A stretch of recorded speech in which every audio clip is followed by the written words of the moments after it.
नमस्कार, मैं हूं आपके साथ मयंक मिश्रा। देखिए आज 27 तारीख है। कल नेपाल में जिस तरह से फ्लैश फ्लड हुई उसके बाद जो हालात है वो बेहद गंभीर है। अब तक इस बात का पता नहीं लगा पाया है साफ साफ कि कितने लोग इसकी चपेट में आए, इस मलबे की चपेट में आए। देखिए ग्लेशियर जिस तरह से फटा और बताया जा रहा है कि एक 4.4 का एक अर्थक्वेक जो है वो तिब्बत के उस रीजन में आया जहां पर ग्लेशियर थे, और इस भूकंप के बाद ग्लेशियर टूटा और बड़ी मात्रा में जो है मलबा और पानी नीचे की तरफ आया। और वहाँ पर जो नदियाँ बह रही थी उसमें एक प्रकार से ब्लॉकेज की वजह से वहाँ पर ये पानी और मलबा जमा हो गया, और फिर जब दबाव बढ़ा तो ये तेज़ी से टूटते हुए नीचे की तरफ आया। जो तस्वीरें सामने आई हैं बेहद डराने वाली तस्वीरें हैं। देखिए बताया जा रहा है कि 30 से 40 फीट, कई इलाकों में तो 30 से 40 फीट ऊंची पानी और मलबे की जो वो एक पूरी की पूरी वेव लहर आई, जो कि हज़ारों लोगों को अपनी चपेट में लेते हुए आगे बढ़ने लगी। देखिए ये जिस इलाके में ये पूरा हादसा देखने को मिला, वहाँ पर जगह जगह नदियों के किनारे रेस्टोरेंट्स बने हुए हैं, होटल्स बनी हुई हैं, पार्किंग लॉट्स थे। हज़ारों की संख्या में लोग नदियों के किनारे जो है वो कोई पिकनिक मनाने गया था, टूरिज्म के लिए लोग जाते हैं नेपाल में। तो ऐसी बड़ी संख्या है लोगों की जो अब तक लापता हैं, जिनसे कोई संपर्क नहीं हो पाया है। इसमें बड़ी संख्या भारतीयों की भी है, और अब हेल्पलाइन नंबर जारी किए गए हैं ताकि अगर किसी तरह से आप कांटेक्ट करना चाहते हैं तो इस हेल्पलाइन से जानकारी ले सकते हैं। इस बीच देखिए नेपाल सरकार की तरफ से भी बात कही गई है और नेपाल की मीडिया की तरफ से भी बात कही गई है कि बड़े सारे लोग ऐसे हैं जो कि जिनसे अभी संपर्क नहीं हो पा रहा है, और पूरे एरिया में जो है मोबाइल नेटवर्क अभी भी बंद है। कई जगह देखिए जो तस्वीरें आई, ब्रिज जो हैं वो तबाह हो गए, बिल्कुल ताश के पत्तों की तरह जो है वो पुल तबाह हो गए। वहाँ पर जो टावर्स लगे थे, मोबाइल टावर्स, वो उसकी चपेट में आ गए हैं। जो घर थे, कई घरों में जो है मलबा घुस गया और कई फीट जो है मलबे के नीचे पूरी बिल्डिंग्स, होटल्स, रेस्टोरेंट सब जमींदोज हो गए। ऐसे में बड़ी संख्या में वहाँ पर ऐसे लोग हो सकते हैं जिनसे अभी संपर्क नहीं हो पा रहा, लेकिन इसका मतलब ये नहीं है कि वो किसी हादसे में दब गए हैं या इसका शिकार हुए हैं।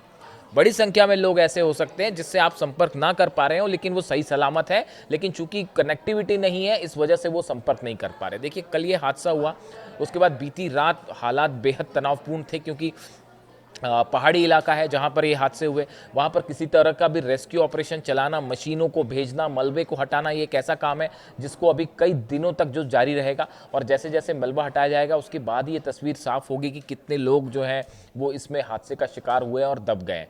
तो अभी कल बीती रात को जो है ऑपरेशन चलाना मुश्किल था बहुत, लेकिन सुबह होते ही फिर से ऑपरेशन को रेस्क्यू ऑपरेशन आगे बढ़ाया गया है, और कई इलाकों में चॉपर से, हेलीकॉप्टर से कल भी लोगों को एयरलिफ्ट किया गया, और आज भी लगातार ये प्रोसेस जारी है। करीब 15 से 20 हेलीकॉप्टर्स लगाए गए हैं लोगों को एयरलिफ्ट करने में, लोगों को सुरक्षित जगहों पर ले जाया जा रहा है। साथ ही देखिए बड़ी संख्या में मेडिकल फैसिलिटीज़ जो हैं वो प्रोवाइड करने की कोशिश की जा रही है, क्योंकि बड़ी संख्या में लोग यहाँ घायल भी हैं और ऐसी जगह में फंसे हुए हैं जहाँ पर खाना और पीने के पानी की सुविधा नहीं पहुँच पा रही। इसको ध्यान में रखते हुए एयर ड्रॉपिंग्स की जा रही है, हेलीकॉप्टर के ज़रिए जो है वो खाने के पैकेट्स और पानी जो है वो भेजने की कोशिश है, ताकि जो लोग फंसे हुए हैं उन तक भोजन का इंतजाम किया जा सके। जिस तरह से ये फ्लड आया, देखिए इसको लेकर अब ये जांच शुरू हो गई है। सैटेलाइट की तस्वीरों को एनालाइज किया जा रहा है, ये पता लगाने की कोशिश की जा रही है आखिर इतने बड़े पैमाने पर इस स्तर पे ये फ्लैश फ्लड हुई कैसे। ग्लेशियर का टूटने की वजह क्या सिर्फ भूकंप था? क्या भूकंप की वजह से ही ग्लेशियर में तनाव हुआ और टूट गया ग्लेशियर, और वो फिर नीचे आके मलबा नीचे आया और नदियों को ब्लॉक करके वहाँ पर पानी जमा हुआ, फिर वो एकदम से नीचे आया? देखिए जो त्रिशूली नदी है जिसमें ये हादसा का बड़ा इम्पैक्ट रहा, इसका बहाव बेहद तेज है। ये माना जाता है कि जो त्रिशूली नदी है नेपाल की, इसका फ्लो बहुत तेज होता है, भारत में जैसे मंदाकिनी रिवर का होता है उसी तरह से, और इसकी वजह से यहाँ पर जब ये फ्लैश फ्लड हुआ तो इसने अपने आसपास के इलाकों में लोगों को बचने का कोई टाइम ही नहीं मिला, यानी आप देखिए पलक झपकते ही जो है वो मलबा, एक तो इसके बारे में कोई वार्निंग, कोई अंदेशा, कुछ नहीं था। अब इसको लेकर भी तमाम सवाल है कि भाई ये जब अगर ग्लेशियर टूट रहा उसके बाद अगर क्या किसी तरह की कोई अगर झील आर्टिफिशियल बन रही थी किसी रिवर में, तो क्या उसके बारे में जानकारी हासिल की जा सकती थी, या कोई अलर्ट सिस्टम था जो इस बात को बताए कि इस तरह से फ्लैश फ्लड हो सकता है। क्योंकि ये इलाका है जहाँ पर पहले भी इस तरह की घटनाएं हुई हैं, लेकिन इतने बड़े स्तर पर फ्लैश फ्लड होगा ये शायद किसी ने अंदेशा नहीं लगाया था, और ना ही इस इलाके में पहले इतना बड़ा जो है वो इस तरह से मलबा आया होगा। अब देखिए ये जो सब कुछ हुआ ये इतने चंद सेकंड्स के अंदर हो गया, मिनटों के अंदर भी नहीं, चंद सेकंड के अंदर। देखिए हाइड्रो पावर स्टेशंस थे वो पूरे के पूरे तबाह हो गए, जो पुल बने हुए थे वो बह गए, आसपास जितनी पार्किंग लॉट्स थे, एक तो तस्वीर ऐसी है जिसमें आप देख रहे हैं कि करीब 30 से 40 फीट ऊंचा मलबे की एक पूरी लहर आती है, और वो उसमें जो बसेस वहाँ पर खड़ी थी टूरिस्ट की, लोग भागते दिखाई दे रहे हैं, और वो बिल्कुल चंद सेकंड के अंदर सब का सब दब जाता है और दफन हो जाता है।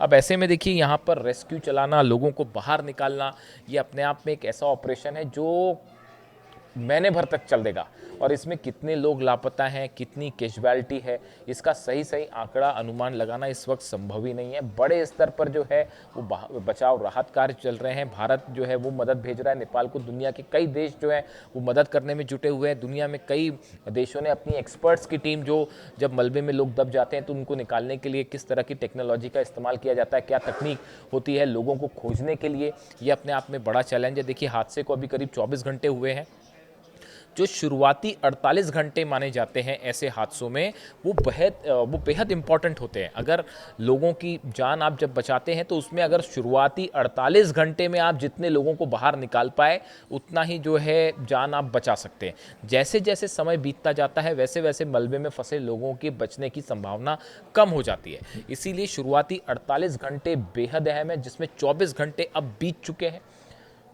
इस हिसाब से देखें आप तो अगले 24 घंटे जो है वो बेहद अहम है, और आज रात होने के पहले पहले रेस्क्यू ऑपरेशन तेज़ी से आगे बढ़ाना ये एक बड़ी चुनौती है। पूरा सरकारी मशीनरी जो है वो इस काम में जुट गई है, और अभी इस बारे में कुछ नहीं कहा जा सकता कि कितने लोग अभी भी मलबे के नीचे हैं। इससे जुड़ा जो भी अपडेट होगा, जो भी लेटेस्ट अपडेट होगा, वो हम आप तक पहुँचाएंगे। Thank you so much.